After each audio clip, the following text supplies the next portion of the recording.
hero's weapon is one of the key elements that makes them iconic in pop culture.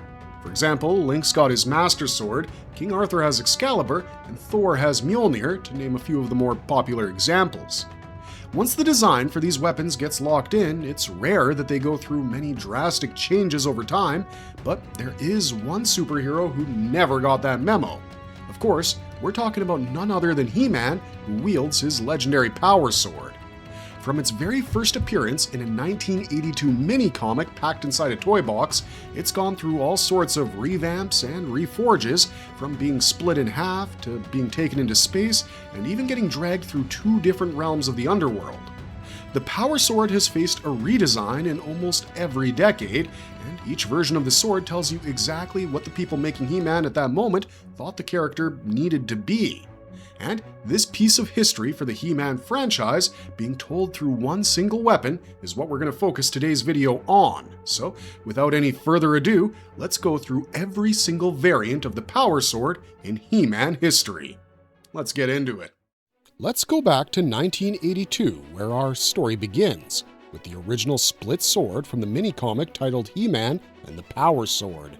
Written by Donald F. Glut in a surprising prose form and illustrated by Alfredo Alcala, this is the version that laid the foundation for the very concept of a power sword as the one that started everything. In this story, we see that Skeletor already holds one half of the power sword, while He-Man carries the other. The entire goal of these 2 split halves is to prevent the 2 from being combined, because if that were to happen, they would unlock the secrets of Castle Grayskull. By the end of the story, the sorceress declares that Grayskull will only be opened by the combined halves, and she hides them from evil. Now, the crucial bit is that this sword has nothing to do with Prince Adam transforming. There's actually no secret identity and no by the power of Grayskull. The sword is nothing more than a mystical key and a weapon that's tied to Grayskull's lock. Every version of the split sword that followed, whether in the DC Comics or in Revelation, traces directly back to this particular concept. While the sword itself looks pretty basic and almost like any standard fantasy blade, its job is crystal clear. It's a key and nothing more. Following this came the mini-comic titled The Menace of Trapjaw, and this one gave us the newer colored touches to the 2 halves by bringing in the purple half versus the gray half. In this story, Skeletor's blade is explicitly purple, while He-Man is seen carrying the gray half. The 2 characters join their halves together for a brief moment, only to cut off the power source that was feeding the villain, who was, you guessed it, Trapjaw.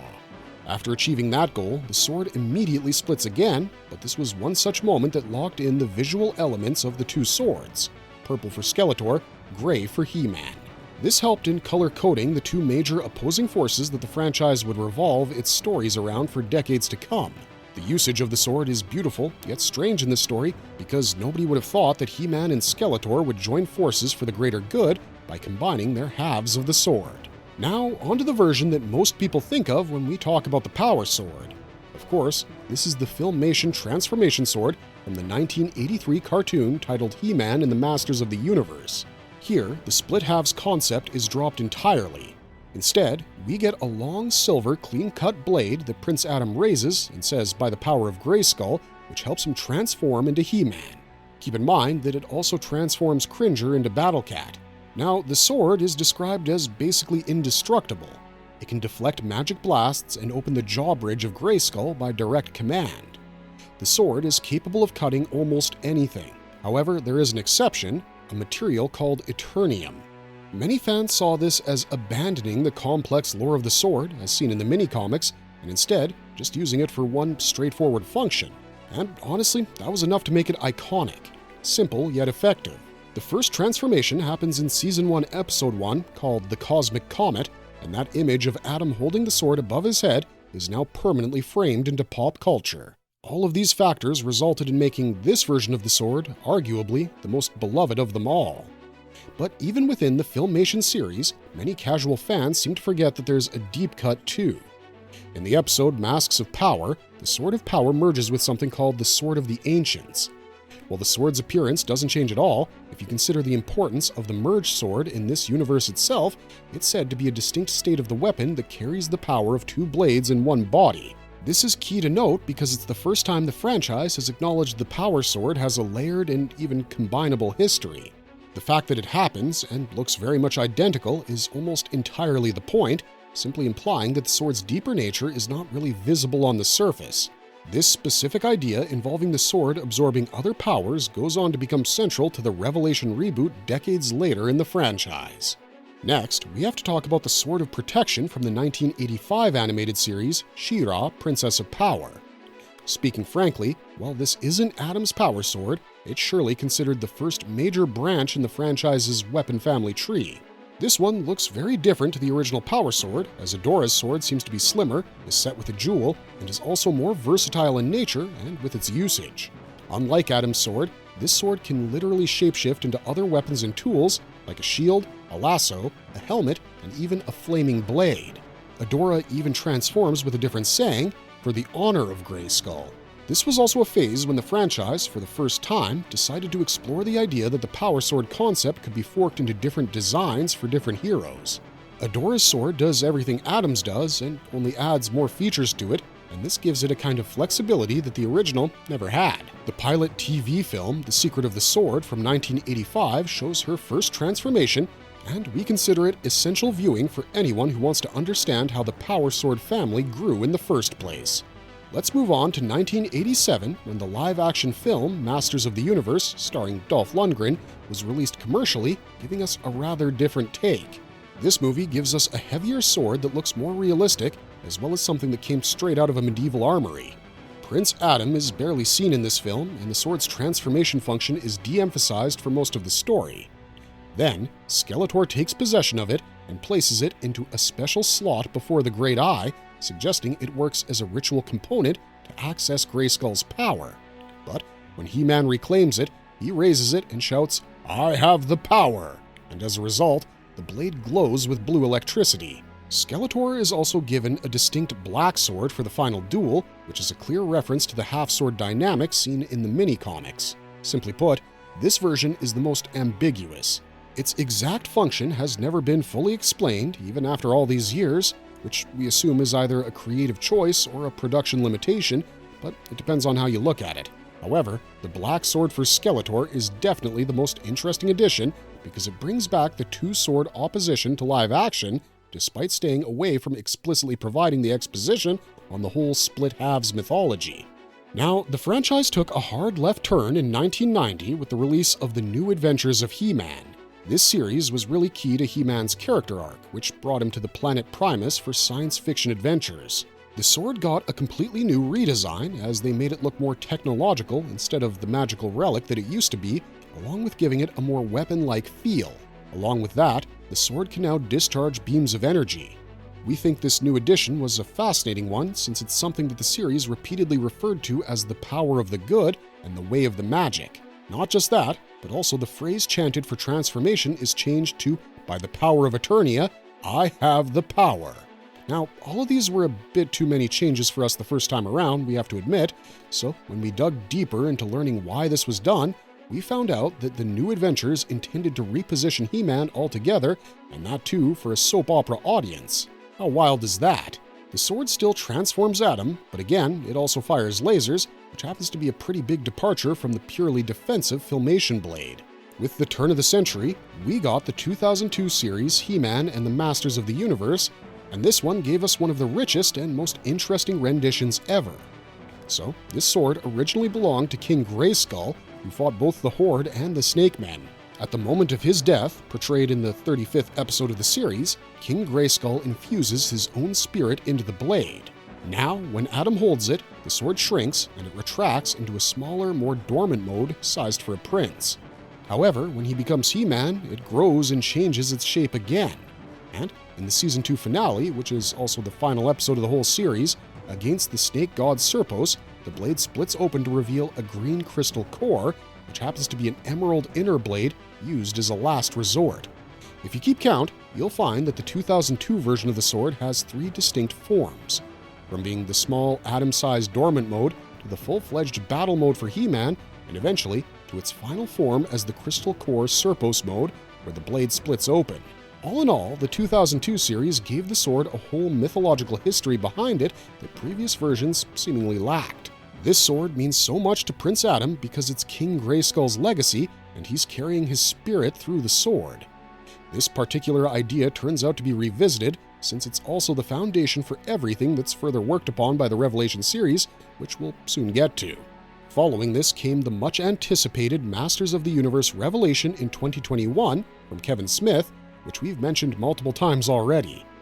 This version gave us the deepest mythological treatment of the sword in the whole franchise's history, as it leans heavily into the high fantasy aesthetics.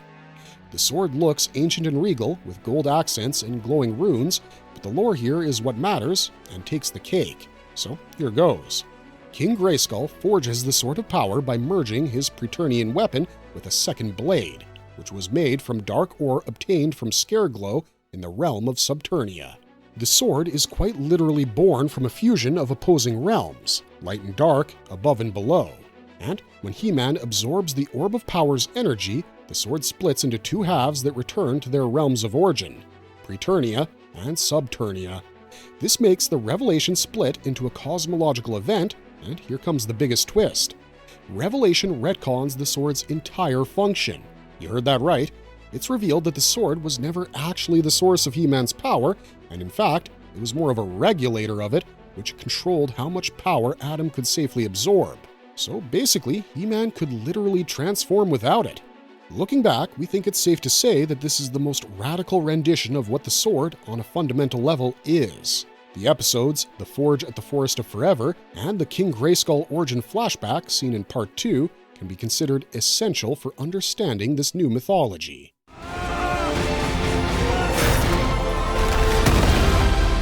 The follow-up series that was titled Masters of the Universe Revolution, which was released in 2024, gave us an even more upgraded anti-tech sword.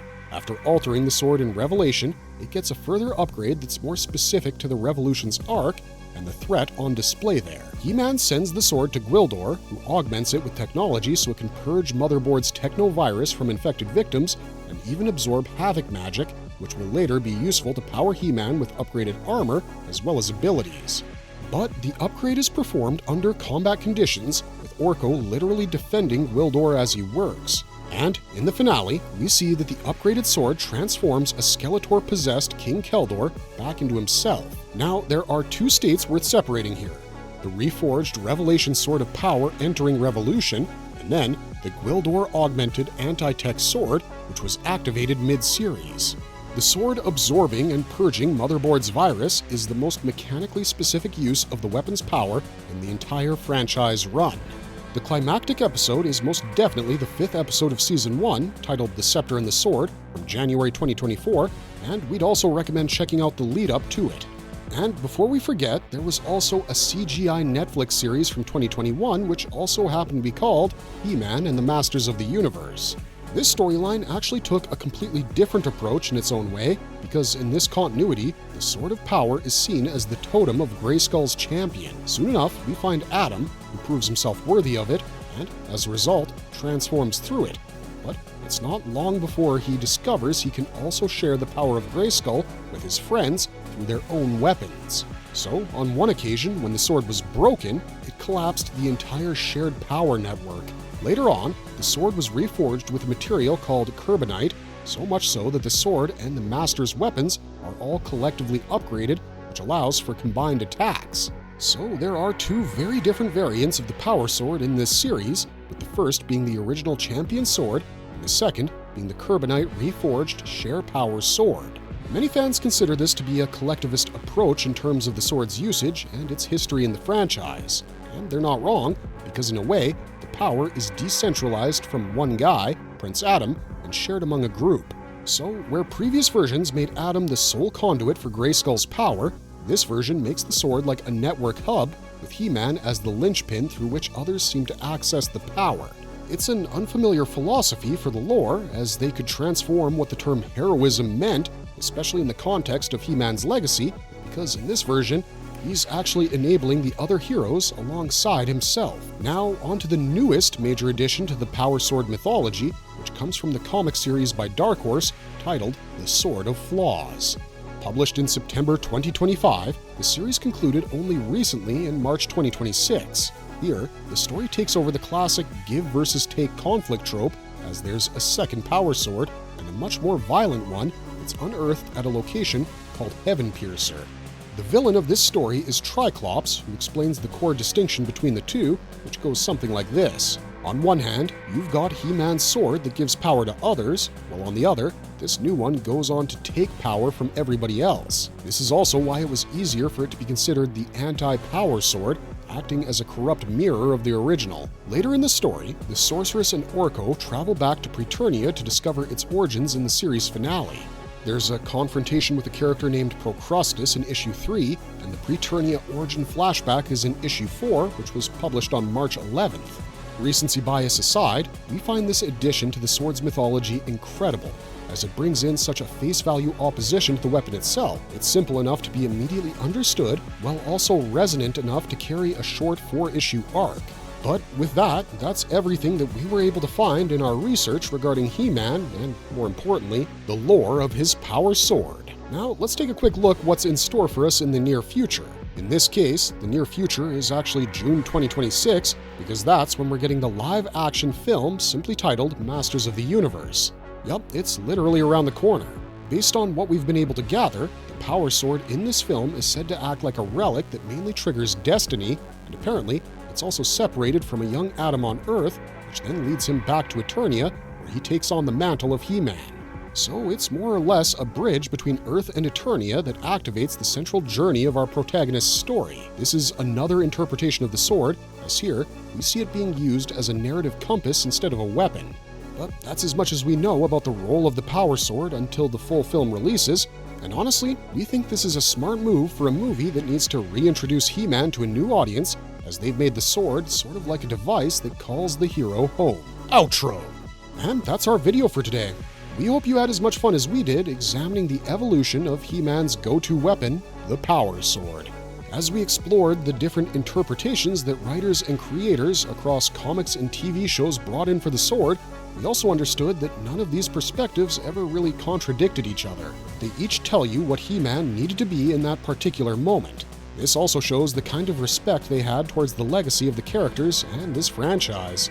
That's what great franchise mythology looks like in our books, where you can have the same object that may possess a kind of meaning to it, and it's something slightly different every time, even though each and every one of them feels true to the source. So, come what may, the power sword has always been a mirror held up to every era of He-Man, and every single time, it has truly reflected exactly what the fans needed to see. Now, if you enjoyed this video, don't forget to like and subscribe, because that lets us know that you want to see more of it. Also, comment down below what your favorite interpretation of the power sword is and why you think so.